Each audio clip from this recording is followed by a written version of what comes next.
అక్రమ కట్టడాలపై హైడ్రా అధికారులు కొరడా జులిపిస్తున్నారు. సిటీలో ఎక్కడ అక్రమ నిర్మాణాలు చేపట్టినా ప్రత్యక్షమై ఆక్రమణదారులకు చుక్కలు చూపిస్తున్నారు. నిన్న గాజుల రామారంలో 15 ఎకరాల భూమిని స్వాధీనం చేసుకున్న హైడ్రా అధికారులు ఈ రోజు కందికల్లో 2500 గజాల ప్రభుత్వ స్థలాన్ని స్వాధీనం చేసుకున్నారు.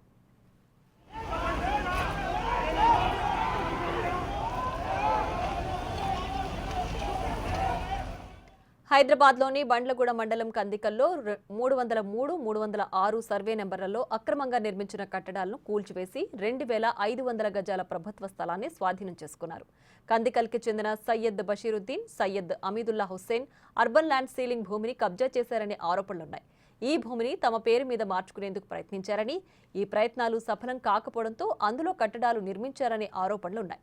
ప్రభుత్వ భూమి కబ్జా చేశారంటూ హైడ్రా ప్రజావాణిలో ఫిర్యాదు చేశారు స్థానికులు. అధికారులు క్షేత్రస్థాయిలో పరిశీలించి అక్రమంగా నిర్మించిన రూములు, షెడ్లను కూల్చివేశారు.